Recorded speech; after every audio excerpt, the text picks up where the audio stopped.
Ó, pessoal, a gente tá em busca da cidade. Era uma cidade antigamente que já teve entre 5 e 6 mil pessoas morando, e agora tem em torno de 200. E olha só que cena bucólica aqui, um posto de combustíveis, posto mineiro, abandonado aí, ó. Já tem uma cerca ao redor, já virou pastagem aí no meio, uma cerca aí, ó. Ali tem a placa do posto, boa viagem, seja bem-vindo, né? Porque a gente veio de lá e a gente vai seguir por aqui, ó, pra ver o que a gente vai encontrar. A gente nunca veio. Um posto de combustíveis abandonado já é bem assim, não sei qual é o sentimento exatamente, né? Mas é bem estranho, né? Um posto de combustíveis abandonado é sinal que um dia teve muita prosperidade e hoje está bastante abandonado. Vamos embora aí, ver o que a gente acha pela frente. Ó, pessoal, a gente já chegou na cidade, ó. Cara, hoje mudou muito, né? Aqui a gente chegou numa ponte aqui, mas a gente já passou umas casas aqui, a gente vai explorar mais logo para mostrar os lugares mais interessantes. Mas aqui eu achei interessante, ó, o tamanho da pedra.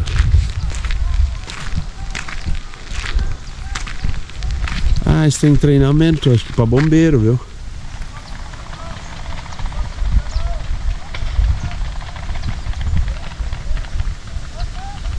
Parece treinamento de bombeiro, alguma coisa, né?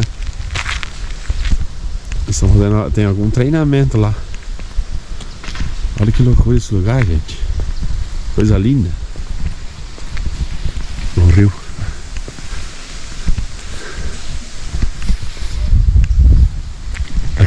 Aqui tem um motel. E eu acho que aqui é uma das minas. Vai ver depois se a gente consegue dar uma olhada. Tem uns prédios grandes ali, ó. É que tem umas matas aqui na frente, não dá pra ver direito. Eu até achei que dava pra ver melhor daqui da ponte. Lá no meio.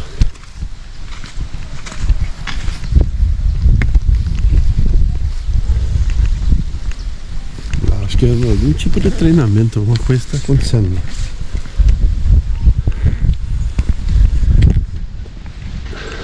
Ah, lá, ó, os prédios. Ali era uma mina, provavelmente aqui é uma mina abandonada já. Bela mina.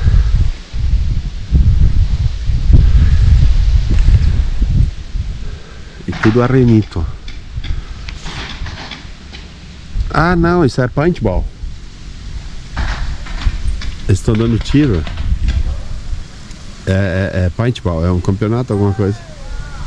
Achei que era treinamento, agora que eu escutei os barulhos ali. Tiro de bolinha de tinta, né? Paintball. O pessoal se divertindo. É que daí no meio da mata e ao redor, fica legal. Ó, o pessoal lá dá aquela cruz, a gente passou na ponte lá, o rio vai naquele sentido, vem de lá, vai naquele sentido.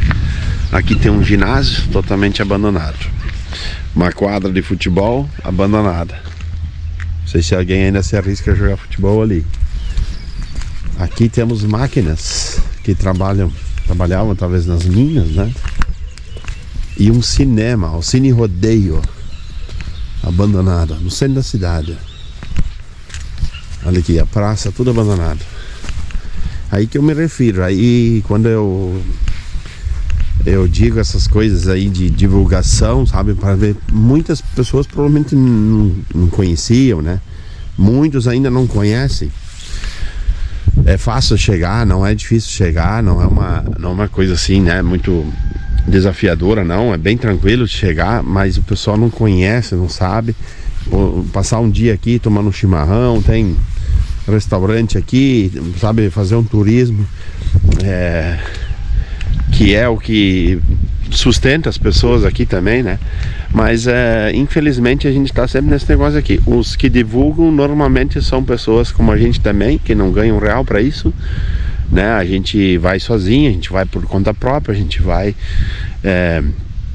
se aventurando fazendo essas coisas, e no dia que tem que pagar, eles pagam, o governo paga alguém para fazer uma campanha, alguma coisa para turismo. Daí eles contratam alguém de não sei aonde, de preferência de fora do país, para pagar milhões, né, para fazer uma divulgação, e deixa um patrimônio desse se estragando. Isso aqui Isso aqui deveria ser considerado crime, deixar se estragar isso aqui. Ó, não tem nem condições de caminhar, ó. Eu não tô com a minha botina, ó. Isso que ontem nem choveu. Não choveu hoje nem ontem. Isso aqui é de alguns dias. Falta uma drenagem, olha aqui. Uma bomba de posto de combustível, ó. Antiga bomba de gasolina, modelo coqueiro, marca Dresser, fabricada, não tem mais, não dá para ler mais, olha só. Parabéns aos envolvidos. Aqui alguém colou alguma coisa de um financiamento. É triste ver uma coisa dessa. Para quem luta pro passado não ser apagado, não precisa. Vamos dizer, quem vive do passado é museu. Não é viver de passado. Mas o passado, se bem cuidado, gera muita riqueza. Foram coisas conquistadas. Foram coisas conquistadas com muito suor pelos antepassados. Para que jogar no lixo?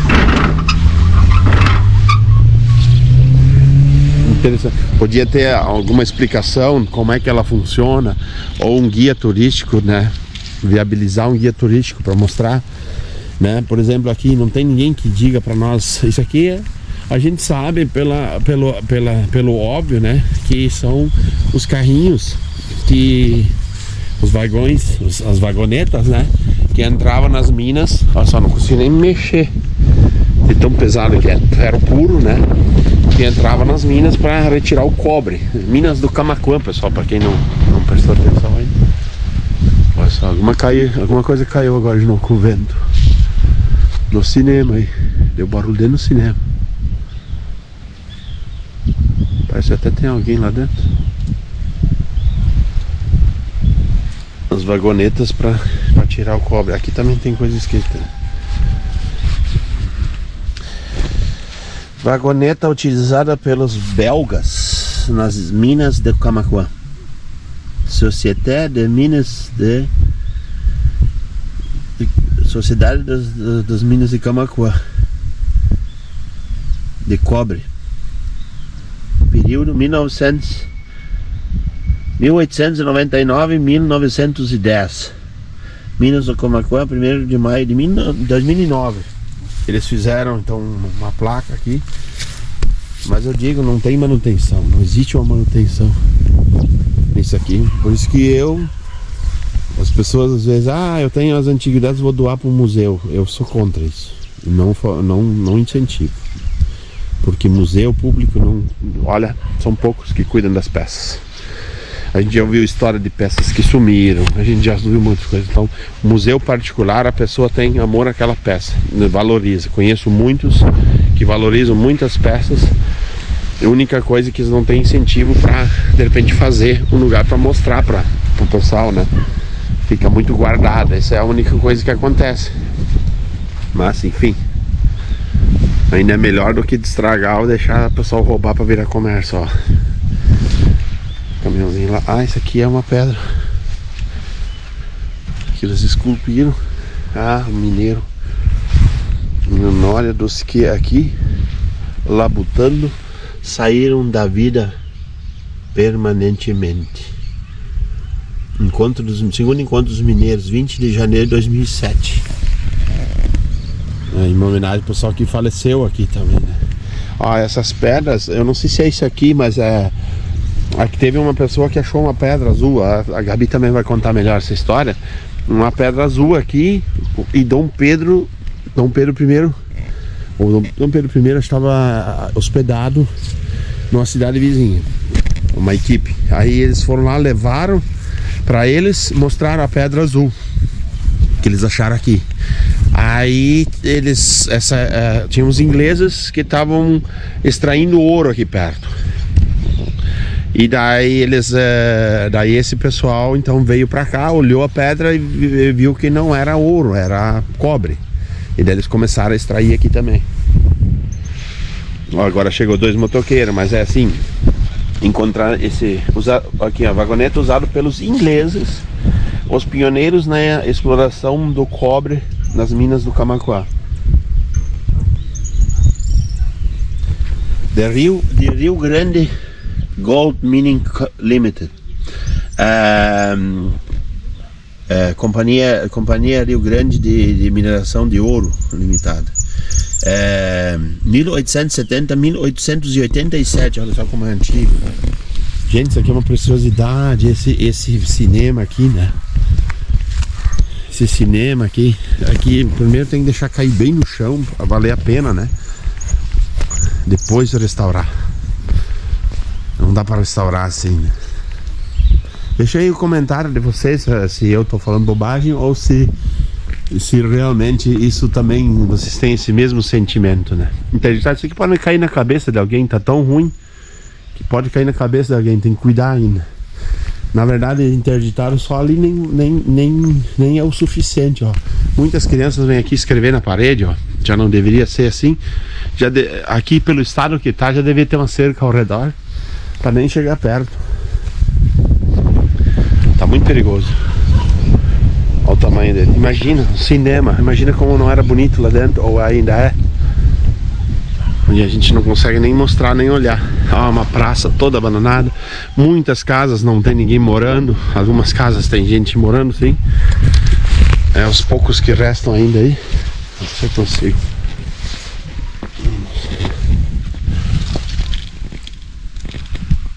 Olha.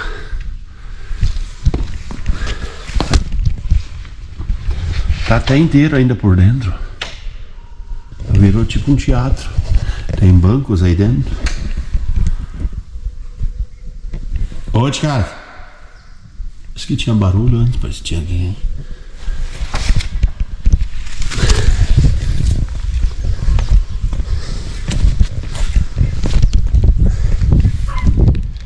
É triste ver a situação disso aqui. E não seria tão difícil de restaurar. Para o governo do estado, não. Falta só vontade. Acho que isso aqui caiu. A porta. Olha só que ela parece, é estilo inglês também, né? A porta. Tentaram fazer se não quisesse fazer um cinema, ou faz sessões de cinema. Faz sessões de cinema 2 vezes por mês aí. Combina, bota pro pessoal, ó. Sábado de noite. Aí alguém já vai abrir um hotelzinho aí para receber o pessoal que fica de noite aqui. Outro dia faz um fogo de chão, um churrasco, né? Mostra a cultura gaúcha, que é rica em tradições, em investimento, um monte de coisa, né?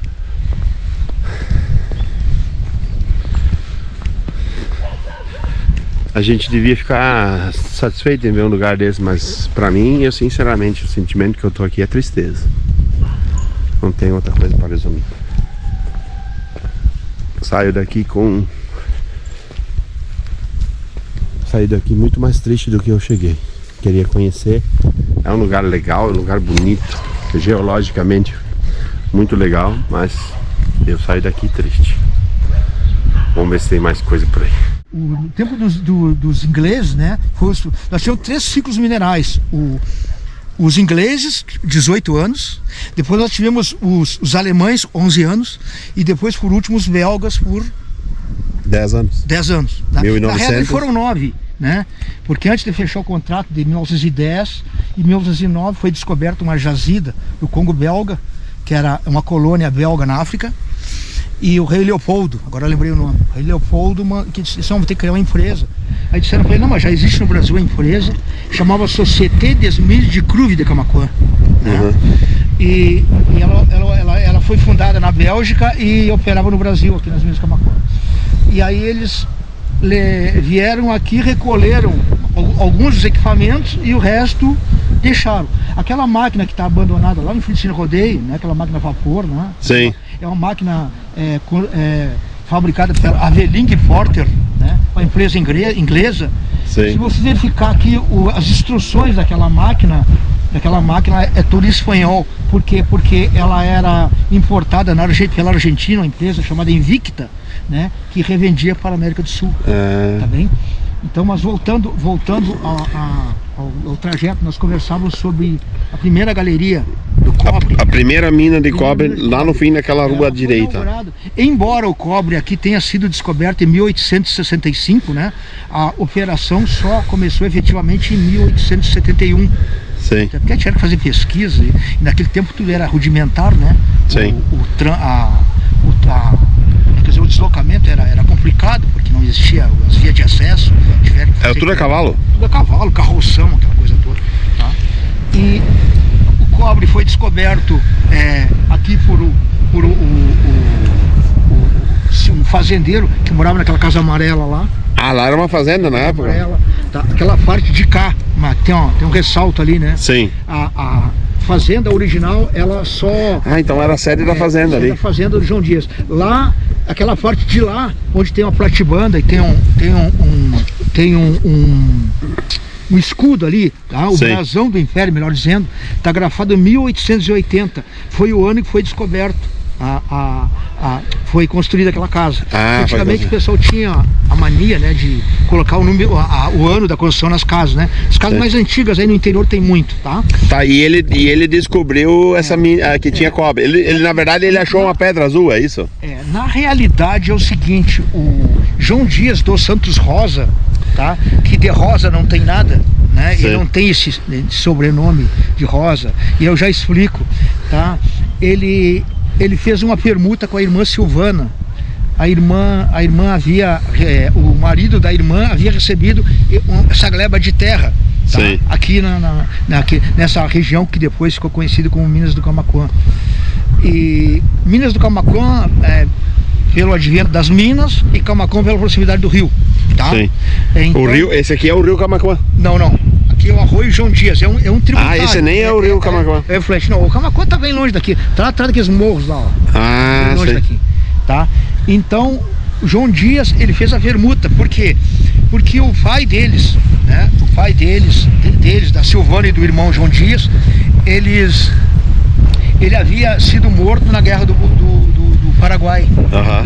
Na Revolução Farroupilha, desculpa. Tá? Na Revolução Farroupilha.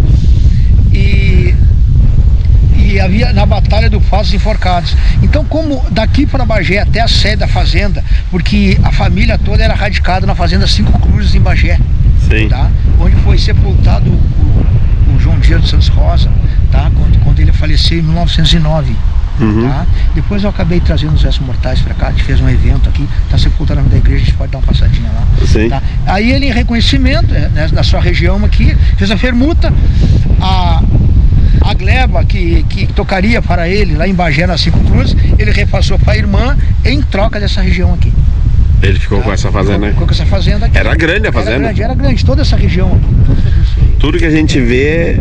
Exatamente. E aí, em reconhecimento dessa área, ele se deparou com as pedras azuis e verdes, né? Principalmente verde. E que nada mais é do que o cobre oxidado, né? Que a gente chama de malaquita. E aí, como ele era um coronel da Guarda Imperial, e o Dom Pedro II estava de passagem por Caçapava, tá? Porque eles estavam com a Uruguaiana cercada, né? Os paraguaios estavam cercados em Uruguaiana, né? Isso aí na Guerra do Paraguai. E aí a Guarda Imperial, né? A Guarda Imperial, ela era uma espécie de brigada militar, não era como é que é assim, ó, uma tropa efetiva. Ela ia para a guerra, como é que eu dizer assim, ó, ela providenciava a segurança, nos determinadas localidades. Então os títulos que recebiam determinados, geralmente era pessoal de posse, né? Fazendeiro, recebia o título de coronel, né, da Guarda Imperial. E o João Dias estava nessa condição. E aí ele se fardou, levou a farda, foi a cavalo até Caçapava. E aí no dia 15 de agosto de 1865, tá? Dom Pedro tinha uma missa, que era o dia da padroeira de Caçapava. Eles estavam em Caçapava, toda a comitiva, Duque de Caxias, Conde Deu, que era o chefe do exército, né? Está em direção a Uruguaiana, estava em Caçapava. E aí pediu aceita, e ele mostrou aquelas pedras. O Duque de Caxias e o Duque de Caxias disse: olha, eu não saberia te dizer.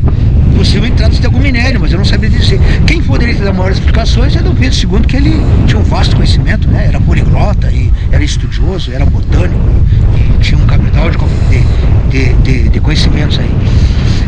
Aí ele conseguiu uma audiência com Dom Pedro II, e Dom Pedro II recebeu João Dias dos Santos até então, tá? E ele olhou, observou aqueles minérios, mas não conseguiu identificar que minério que seria aquilo ali. Mas aí disse João Dias: não, eu vou te dar um documento, você vai até Santo Antônio das Lavras, onde hoje é a atual Lavras do Sul, e conversa lá com o engenheiro lá, eles têm a concessão do Império para minerar ouro em Lavras do Sul, né, em Santo Antônio das Lavras. Conversa com ele, ele vai te dizer alguma coisa. Aí levaram um documento com o sinete imperial, tudo, e o João Dias dos Santos foi a cavalo até Lavras do Sul, né? Sim. Possivelmente um percurso quase 2 dias, porque lá é uma distância grande. E lá um engenheiro chamado H. Blonde, né?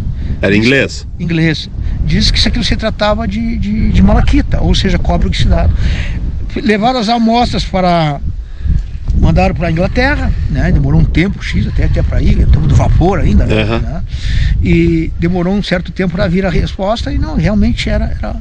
Aí depois a empresa de Lavras do Sul veio até aqui as minas do Camaquã, né? Um corpo de engenheiros aí, um pessoal, e levantaram mais amostras e criaram uma empresa, né? Chamada Rio Grande Gold Mining, né? E essa empresa operou por 18 anos a exploração do cobre. O pioneirismo do cobre começou aqui, tá? Não é a primeira jazida descoberta no Brasil, tá? Isso você pode pesquisar, tá? Mas a primeira jazida a entrar em operação. É essa aqui? Então, essa aqui. Então a história do cobre, efetivamente falando, foi aqui nas minas do Camaquã, tá? Que naquela época não recebia. Os documentos que eu tenho do tempo de 1900, dos belgas, né? Uhum. Fala em minas de cobre, né? Depois em 42, antes de 42, ela recebeu essa titulação aí de Minas do Camaquã, tá? Até para dar uma referência, né? Para saber onde é que é também, né? Tá? Então, para saber do que se tratava. Tá? E aí, então, em 1909, houve a interrupção dos ciclos, né, minerais de estrangeiros. E se houve alguma prospecção, alguma coisa aí, a exploração foi muito fraca e não existe pouquíssimos registros, tá? Então não. Aí em 1942, né, nós estávamos em plena Segunda Guerra Mundial, né? O conflito mundial começou em 39, foi até 45, né? Uhum. Então em 42 foi criada a Companhia Brasileira do Cobre, né? Mas já prevendo o esforço de guerra em que os metais adquirem valor estratégico, o então presidente Getúlio Vargas já tinha destacado uma equipe criada o DNPM, né? Que era o antigo Departamento Nacional de Pesquisa Mineral, que agora ela mudou, é uma outra agência, né? Sim. É a agência de minerais. Então o pessoal do NPM, inclusive nas ruas do Minas do Camaquã, existe o nome de alguns engenheiros, aquela rua mesmo lá, da Victor Lenz, tá? Sim. E tem aquela avenida ali, foi do interventor. Essa era a avenida principal. A avenida principal. Marechal Cordeiro de Farias, que foi interventor em 42, ele esteve aqui, né, para inaugurar a... E quando era o auge aqui? Quando foi o auge, assim, ó? O auge A 42 foi criada a Companhia Brasileira do Cobre, era uma empresa mista que ela era composta por 33% do governo federal, através do BNDES, né? 33% do governo do estado do Rio Grande do Sul e 33% do grupo Pignatari, tá? O grupo da mineração de metais, que era também conhecido como grupo Pignatari, tá? Então, de 42 até 57, o Pignatari, embora fosse acionário, ele não era presidente da CBC, tá? Ele não era presidente da CBC, tá? Ele só foi assumiu o cargo de presidente da CBC em 1957, quando ele adquiriu os 33% do estado do Rio Grande do Sul, tá? Aí, como ele ficou com 66,66%, né? Ele passou a ser acionista majoritário da companhia. Tá? Aí, lá em cima, nós podemos passar depois lá, ele tinha uma casa que ele vinha esporadicamente, que era a Casa tinha um Vermelha. casarão grande lá em cima. Que aquela Casa Vermelha era considerada a Casa da Presidência. E no lado morava os japoneses da Mitsubishi, tá? Mitsubishi? Da Mitsubishi. Ele morava aqui? Não, o japonês sim, tá? O que aconteceu em 57 com a aquisição dos 33% das cotas do Estado do Rio Grande do Sul por a Companhia da Mineração de Metais? A companhia não tinha, o Pignatário tinha diversas empresas, fabricava metralhadora, pistola para o exército, caldeira para a marinha, tinha fábrica de avião, tinha fábrica de botões, né? Também fabricava até os zíper, tinha fábrica até de zíper, o famoso Fischler, tá? Aquele que fecha sem beliscar, tem propaganda na TV, tá? E aí o que aconteceu? Ele não tinha condição de cuidar da empresa. Aí ele fez uma espécie de uma terceirização. E aquilo que ficou conhecido como cooperação técnica, né, dos japoneses da Mitsubishi, por 10 anos, de 1958 a 1968, operaram a pesquisa, extração, beneficiamento e o transporte do minério. Então o Pignatário só vinha aqui dar uma... Para ver como é que estavam as contas. Como é que estavam as coisas, tá? E nesse tempo, esse intervalo de tempo, então, ele foi se preparando para quando houvesse, decorrido esses 10 anos, ele assumisse, voltasse a assumir, então, a que chamava de cooperação técnica, né? 10 anos. Aí, em 68, ele compôs o corpo técnico, que chamava, contratou engenheiros, geólogos e administradores, né? E assumiu a gerência da companhia. Sim. Alguns japoneses ficaram aqui porque tinham criado já estreitado as relações, né, com o local aqui, as amizades, tudo. Ficaram por algum tempo ainda, alguns japoneses, né. Naquela casa principal, onde hoje nós chamamos de Casa da Presidência, ali morava Kazuo Emura, que era o chefe da delegação dos japoneses que trabalharam por 10 anos aqui. Ele voltou para o Japão. Então, além dos ingleses, alemães e belgas, depois os japoneses também estavam próximos, né? Sendo que nos 3 primeiros nós chamamos de ciclo, porque eram empresas, né, que trabalharam, com exceção dos alemães que não construíram empresa, tá? Eles fizeram uma parceria, eram Maximiliano e Ricardo Senger, tá? Consorciado com o Ricardo, esqueci o nome do senhor. Ele era irmão do embaixador do Brasil na Bélgica. Depois, em função dessa amizade, dessa relação com a Bélgica, é que os alemães repassaram a empresa para os belgas. A igreja lá em cima. Aí ruas, essas casas foram tudo construídas pelas empresas para botar os funcionários, ou cada um construiu a sua casa e... Não.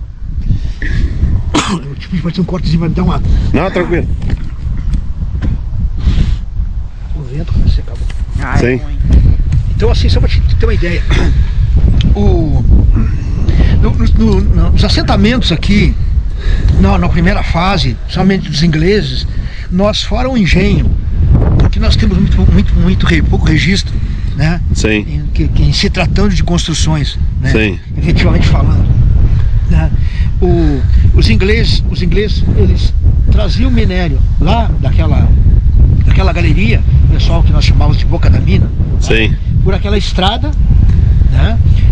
Naquela época ainda nós não tínhamos ainda a Revolução Industrial, o advento da Revolução Industrial, não tínhamos máquina a vapor. Então as vagonetas eram por tração animal, tá? E empurrada por escravos. Tá? Isso é um documento que fala sobre isso aqui, tá? E por aqui.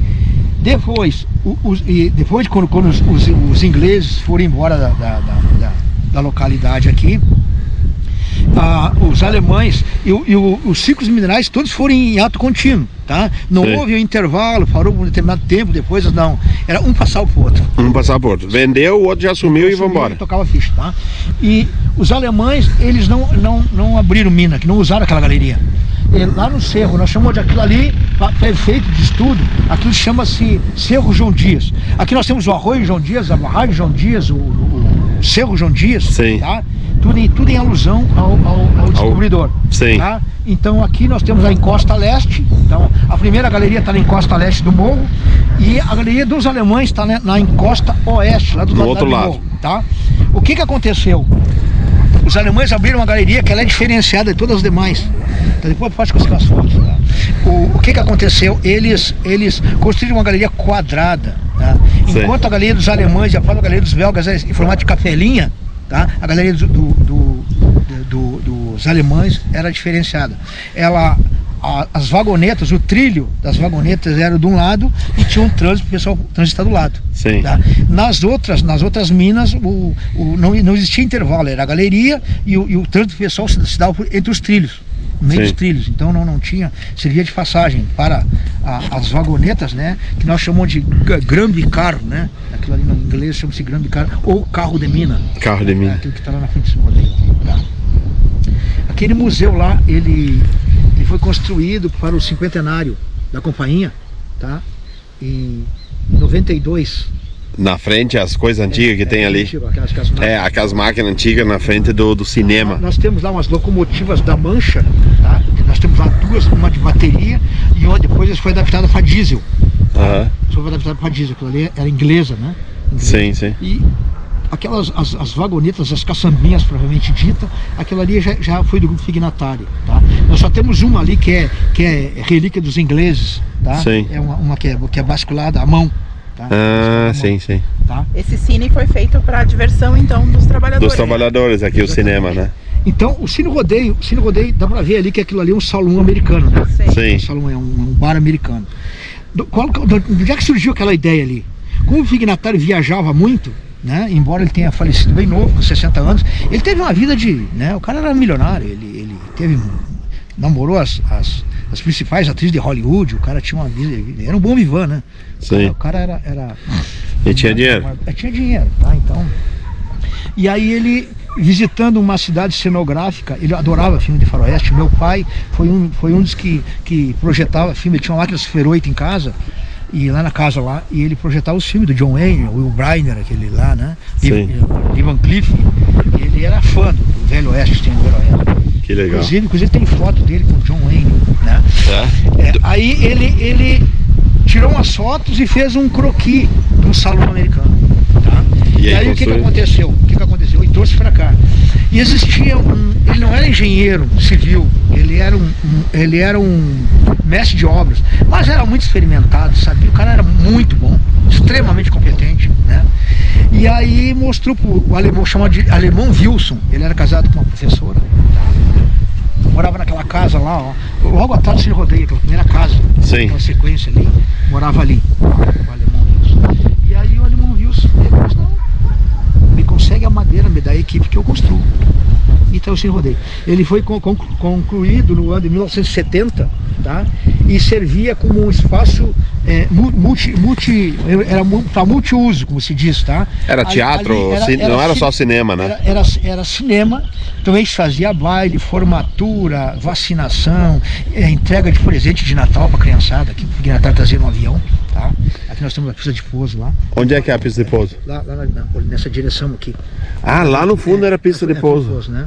Ali, hoje não pousa mais nada. Ali em 71 pousou um búfalo da Força Aérea Brasileira, trazendo o presidente Médici para a inauguração do engenho, tá? 1971 o presidente teve aqui. Gente, olha só, de uma cidade que hoje está praticamente abandonada, digamos assim, né? Porque pela quantidade de pessoas que moravam aqui, e hoje é pela quantidade ainda que moram ainda, né? Poucas casas têm morador fixo. Tá aqui é porque gosta do lugar, né? Aqui nós temos hoje a composição, que é minha atividade, de corretor de imóveis, tá? Sim. Posso falar com propriedade. A maioria das casas, algumas casas, todas, até os terrenos que estão vazios, né? Que as casas foram demolidas, todas têm proprietário. Claro, tá? Dono sim. Tem proprietário, tá? Alguns meio ausentes, muito tempo não aparece, mas tudo aqui tem dono. Sim, tá? sim. Não existe, tem uma área que eu vou lá me apropriar lá e não, isso não existe. Tá? Sim. Tudo devidamente registrado na prefeitura, tudo. Existe aqui um zoneamento urbano, tá? Existe um planejamento, existe tudo registrado em Caçapau, os lotes, as medidas, as ruas, tudo certinho. Tudo certinho, tá? Então tem um perímetro urbano e tem um perímetro rural que cerca na volta aqui, que ainda permanece da CVC. Tá?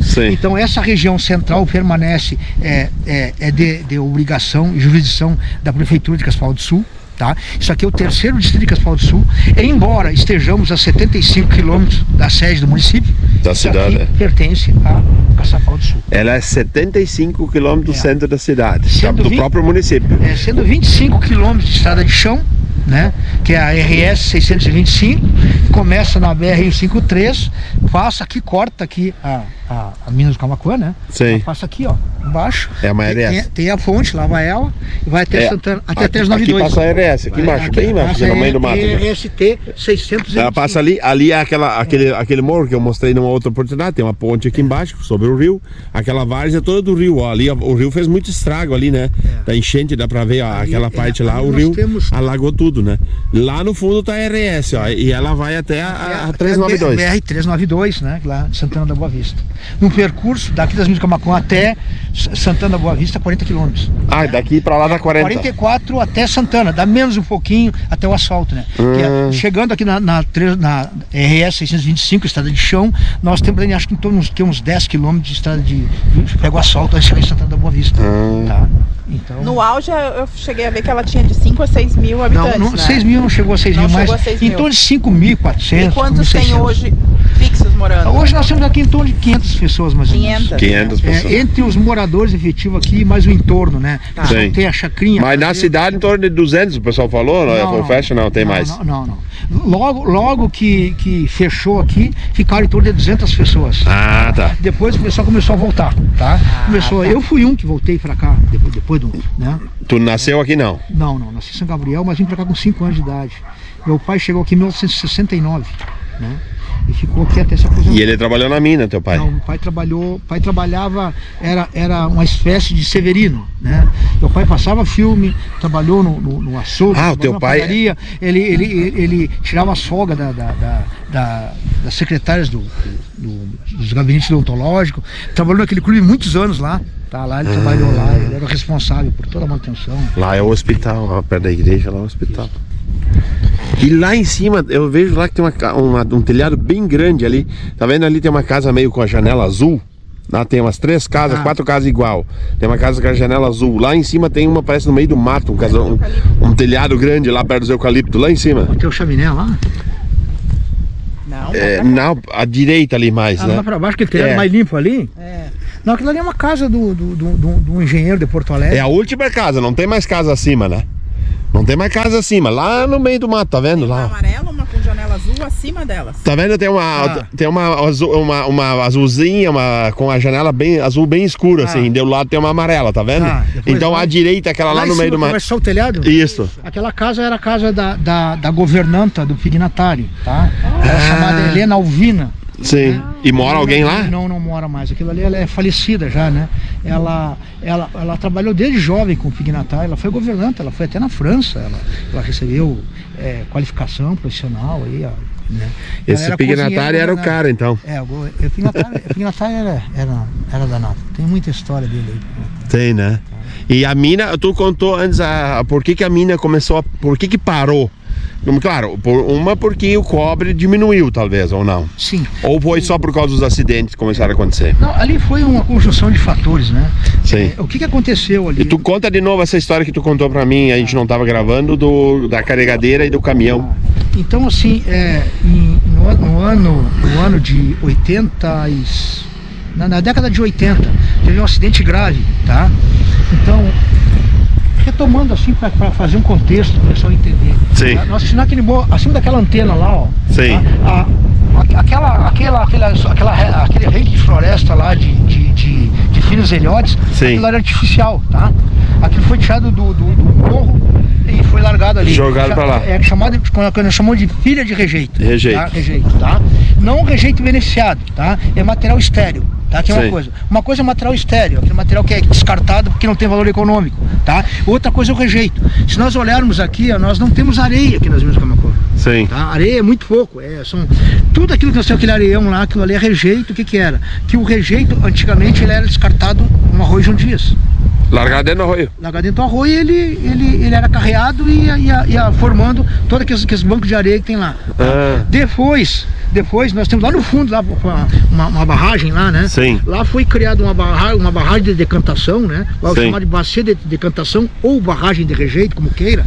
Tá? Sim, sim. E o minério rejeito, ele descia lá por trás aqui do morro, daquele morro, lá por trás da casa da presidência. Sim. E era largado lá, tá? Com caminhões? Não. Era por gravidade, aquilo que era água, né? Eu não sei, de um barro. A água, tipo... Era um areião aqui, né? Que era Sim. lavado e aquilo ali, procedendo de flotação, você tirava aquilo que tinha valor econômico e aqueles demais metais como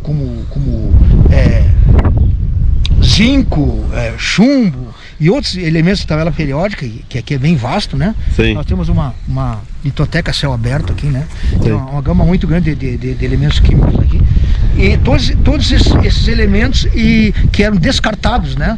Porque o beneficiamento só contemplava 3 minerais: o cobre, né? E o ouro e prata com subproduto. Sim. O restante era descartado. Fora avistar que aquela barragem lá, aquele areião lá, onde os ufólogos chamam de deserto, que eles fazem os avistamentos lá deles lá, tá? Então aquilo lá, ela existia um registro, né? Na ANM, Agência Nacional de Mineração, tá? Como reserva mineral.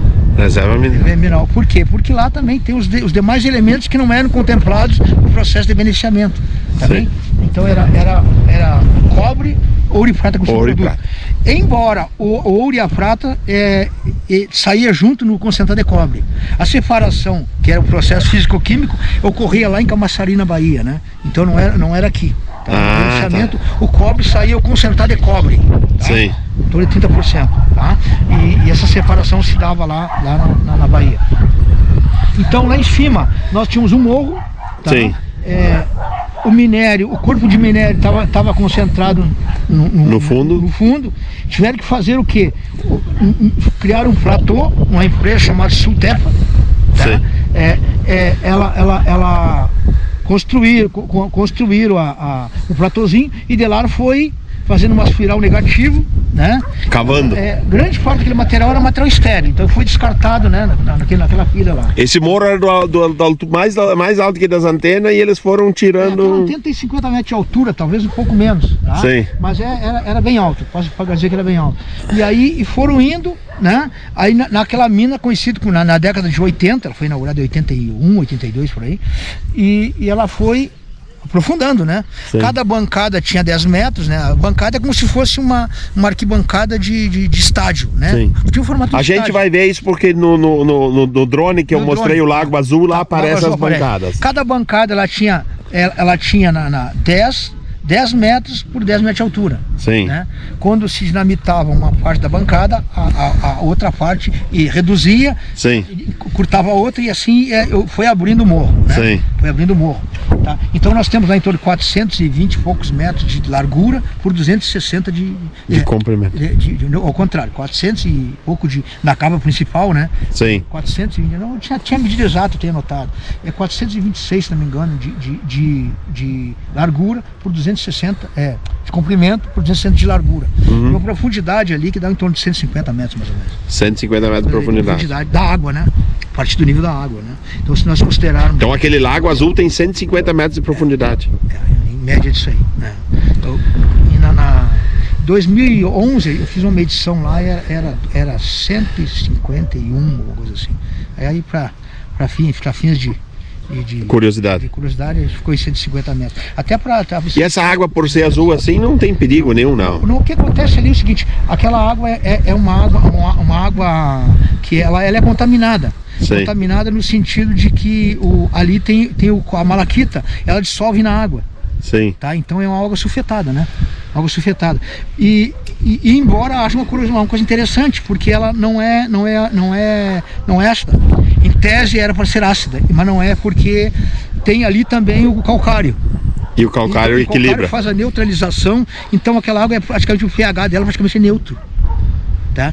Quando nós tínhamos a empresa de turismo de aventura aí, a narrativa é que a água era ácida para evitar o pessoal entrar lá e dar um acidente, e aí ficaria complicado resgatar um corpo, né? Sim. Geralmente os equipamentos é até 60 metros de profundidade, né? equipamentos, Sim, normal, né? E aí se acontecesse um óbito ali, um afogamento ali, nós teríamos problema para resgatar o corpo e o processo seria inevitável. Então, para evitar a gente... E naquela época, então, com os caminhões andando lá em cima, deu o colapso das minas que eram subterrâneas. O que aconteceu? Houve uma subsidência de galeria lá, né? A galeria afundou. Tá? Ou seja, estava havendo quase o contato entre a galeria de baixo, o teto da galeria, e a parte de cima, o piso da mina céu aberto. Aí chegou uma hora que estreitou muito aquilo ali, né? Tá? O correto seria tirar o estéreo, o material que não tinha valor econômico, e preenchendo as galerias. Mas era uma coisa antieconômica, não tinha como. Sim, custava muito, não custava muito, não. E aí o que aconteceu? Aí houve esse acidente grave, que foi matéria de Jornal Nacional, aí todo o Brasil ficou sabendo, foi uma coisa bem complicada. Né? E ali eles começaram a repensar, né? Tá? O homem da escavadeira morreu e o do caminhão se salvou, mas ficou... Benítez, né? 30 e poucos dias ele ficou enterrado ali. Aí foi uma operação, a mina praticamente parou, tudo trabalhava em função do resgate, né? E o repórter aqui era uma coisa bem, né? Até que foi resgatado o corpo dele, né? A carregadeira foi retirada do local, mas... estado precário. Então essa parte das casas que estão abandonadas, aquela vila do lado de lá, era a parte dos alemães? Qual? Aquela vila do lado de lá, que tá aquelas casas no meio do mato. Não, aquilo é o seguinte, aquilo ali, no tempo dos alemães e dos belgas, né? Por quê?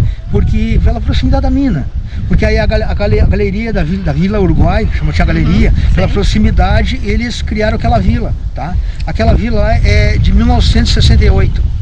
Tá? Só que como ali embaixo é um queijo suíço, cheio de galeria, tá? Que pode haver uma subsidência, pode ter um fundamento. E todas essas nossas galerias estão cheias d'água agora. Tá? Porque a mina subterrânea tem a questão do lençol freático e tem a questão da infiltração. Então ela tem que estar permanentemente sendo escoada.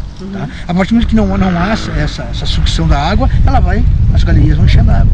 Então a partir de abaixo do nível 100, onde está a galeria dos belgas lá, tá? Que os belgas construíram, os alemães e os belgas construíram lá do outro lado do morro, né? Anteriormente, eles construíram lá as duas galerias, né? Os belgas conseguiram unir aquela galeria de lá com a galeria dos ingleses. E aí criaram um negócio chamado linha de Calvillet. Ou seja, passa aqui embaixo, aqui, ó, bem embaixo aqui dessa pedra aqui, ó, tá? Passa aqui que vai até o engenho, tá? E as vagonetas, mas já tracionada, né, por máquinas, né? No caso lá movido a bateria, tá? E depois até o óleo diesel. E aqui a gente está em cima, a gente tá em cima do muro. Ali eles construíram um observatório para observar, porque teve muito... Os ufólogos. Aqui é uma caixa d'água, né? Caixa d'água ali. É importante dizer aqui assim que Deixa eu mostrar de perto. Uma das caixas d'água. Aqui era uma caixa d'água que abastecia a cidade. Tinha uma cobertura. Ela tinha uma parede, tá? Tinha uma parede e tinha uma cobertura. Tá? Então aqui era uma das caixas d'água que, se for gravidade, distribui a água para a cidade. Tá? Aqui saiu o cano. E ali eles fizeram um observatório, porque tem muita observação de objetos voadores não identificados nessa região. Tem muita incidência aqui, né, pessoal? É aquilo que nós chamamos de hotspot, né? É um local que é propício. As noites aqui são bem escuras e os céus bem estrelados, bem estrelados, e outra coisa, e há muita incidência de minério, né? Então, onde tem muito minério, né? Então, tem muitas luzes da noite. Tem muita visita. Visita? Tem bastante visita. Todo mundo estudei, pois todo mundo fala isso. Onde tem as riquezas, né? Tem o avistamento, mineral. E prova está que lá onde há mais incidência, né? Segundo os ufólogos, que são os adeptos da ufologia, né? Pessoal de Dáquila Pesquisas, né? Que são nossos amigos aí. Tá? Pessoal extremamente ordeiro que vem pra cá. Eles não têm vício, não bebem, então eles se concentram ali no CTG e fazem os avistamentos na área aquela área que não está alagada, porque lá nós temos uma parte perto da represa lá da coisa que tá alagada quando tem chuva, né? Mas tem uma área lá em que simplesmente a água baixou e ficou só areião. Então aquilo ali os ufólogos chamam de deserto. E é ali que eles fazem os avistamentos. Essa cadeirinha ficou ali, né? Com o guia, alguém orientando ali tudo. E ali eles fazem os avistamentos, né? Ali que e eles construíram esse observatório aqui. Vamos lá então, vamos Qual é o próximo passo? Onde é que nós podíamos ir? A gente já foi no hospital, a gente já foi na vila... Na igreja onde tá os restos mortais, né? Vamos passar ali na igreja. Na casa do João Dias, já passasse lá? Não. Na casa do João Dias, não, do Pignatari? Do Pignatari, vamos na casa dele então. Do cara que era o cara do dinheiro então. João Dias dos Santos Rosa era um coronel da Guarda Imperial, tá? Que com o advento da descoberta do cobre no sul do Brasil, né? Como já disse anteriormente, foi a primeira mina de cobre entrou em operação no Brasil. Ele recebeu a condecoração do Dom Pedro II. Sim. Tá? Primeiro porque foi Dom Pedro II que deu a indicação dele para se dirigir a Santo Antônio das Lavras, para falar com o engenheiro lá que estavam garimpando ouro, com a concessão do Império. Tá? Então, Dom Pedro já o conhecia. Segundo, com a descoberta e a efetivação da exploração do cobre aqui, ele foi condecorado com a comenda da Ordem da Rosa, no grau de cavaleiro. Tá? E ele incorporou o sobrenome, o nome Rosa ao seu sobrenome. Então ele nunca foi sobrenome Rosa, mas por causa da comenda. Da comenda recebida, né? Então aquilo para ele foi uma coisa que, né? Então ele, se nós formos ver toda a documentação da família, é João Dias dos Santos, né? Rosa, só ele tem o sobrenome Rosa, né? Que legal. É uma curiosidade. Muito interessante, muito interessante. Obrigado. Ó, pessoal, a gente está aqui na Rua dos Engenheiros e do Pignatari, que era o dono, que tinha um terço da mina. Tá aqui a casa, ó. Me parece que o que ele falou ali, a casa está abandonada. É a do proprietário, que era o proprietário da mina. Aqui tem pessoal morando, né? Mas aqui antigamente era a Rua dos Engenheiros, e lá no final, depois da curva, era a rua era a casa da governanta dele. Aqui então os engenheiros ficavam, que era no alto, ó. A gente está agora no alto, ao contrário daquela caixa d'água. A cidade toda é aqui na frente, ó. É um lugar lindo demais, né? Pena que, ó, ali tem casas, então ia descendo até lá embaixo no cinema, que é no meio. Ó. Nas festas, os engenheiros não se misturavam com os operários, né? Era cada um por si. Sim. As festas deles eram ali, né? As festas deles eram aqui em cima, né? Conhecida como a casa da presidência. A casa da presidência. Aqui é uma casa grande, ó. Vou chegar aqui. Chegar onde? Tá aberta a casa? Não, a casa não, mano. Pode chegar no pátio.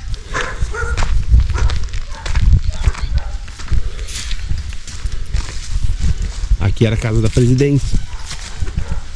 E de quem é essa casa hoje? A casa da presidência, hoje tem a proprietária Elisonex, tem uma casa azul que é dela também ali. Aham. E ela não mora aqui? Nossa. Não, ela mora em Caçapava. É? Pô, é show, hein? Muito legal essa casa. Ah, tem piscina. É, casa da presidência também. Mas aqui morava alguém fixo ou... Aqui a governanta cuidava da casa. E o Baby Pignatari, quando eu vinha nas minhas Camacuã, esta era a casa dele. Por isso que chamava de casa da presidência, né? Aqui quem ficava aqui? O Baby Pignatari, o dono da companhia. E aquela vermelha também? Não, aquela casa era anterior a 68. Tu era dele também, né? A primeira casa era dele lá. Porque até 68, quem ocupava essa casa, que era uma casa bem menor, não tinha esse filotis, não tinha esse avanço aqui. Sim. Tá? Era filotis, sempre filotis não tinha. Tinha uma casinha bem simples, era o japonês que eu te falei, o Kazuo Emura. Tá? Depois, quando o japonês foi embora, ele, com aquela mais central, ele queria ver toda a vila. Ele aumentou, reformou toda a casa e veio ocupar a casa. Aí o japonês morava aqui. Que na época essas árvores não eram tão grandes. Olha lá tá a Pedra da Cruz, ó. É daquele. Ai, que lindo. Essas árvores, na década de 70, nada tinha. Nada tinha. Daquele, ele tinha de cima da casa. Do mezanino ali, ele enxergava toda a vila. Toda a vila. Aqui a piscina. Tá abandonada. É funda pelo jeito, né? É funda de cima. Recebia os convidados, né? Aqui eu vou te mostrar uma coisa interessante aqui, ó. Aqui era pra limpar o pé e sentar na água. Sim. Tá? E aqui tinha um cano que bombeava a água lá pra cima lá. E a água ficava descendo. Ah, ele fez uma cachoeira, tipo. Fez uma cachoeira descendo e voltava pra piscina. Pra aquecer a água. Então a água isso aqui não tinha esse multiazeiro aqui, isso aqui ficava no sol, né? Sim. Então ficava quente, a água ia até lá em cima Essa serpentina aqui, ó. Porque essa água aqui é muito gelada daqui, né? Sim, sim. Então ele tinha uma bomba que jogava água lá pra cima, como essas lajes. Aqui, ó, aqui tá o cano, a água vinha, entrava aqui e voltava pra piscina. Essas lajes ficavam tudo quente do sol. É. Então a água aquecia nessas lajes e voltava pra piscina. Esquentava a piscina. Muito bom. Ali tem uma lareira redonda com aquele cano de cobre, né? O Sim. cobre da companhia. Pois é. Casa dele. Todos os móveis estão aqui até hoje ainda, dentro da casa. Tá tudo original e os móveis foram tudo construídos na marcenaria nossa aqui. É. Tudo aqui dentro, tudo original. Quem sabe um dia a gente vem aí, a gente combina com a proprietária pra fazer um vídeo por dentro, se ela deixar. Né? Não, tem que conversar com ela. Vamos conversar com ela, a gente pega o contato pra mostrar a casa da presidência, então. Sim. Isso aí. Ó, aqui era a casa da fazenda desse João Dias, uma das casas mais antigas daqui. Essa era a casa do João Dias, 1800 e pouco. Lá Pedra da Cruz, o rio passa no fundo. E ele achou lá no fundo, naqueles morros lá, ele achou as pedras. Ele levou pro...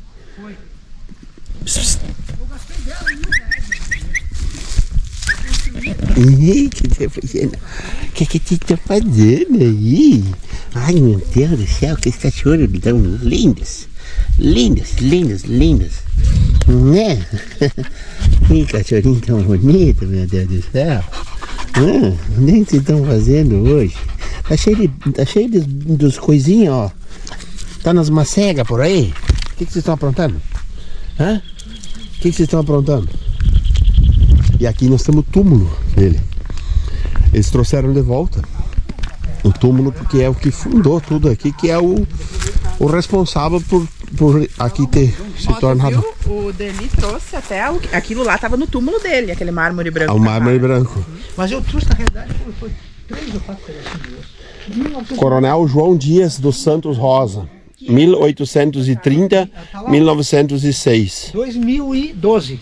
Que tu trouxe 2013. ele pra cá. E descobridor do minério de cobre das minas do Camaquã.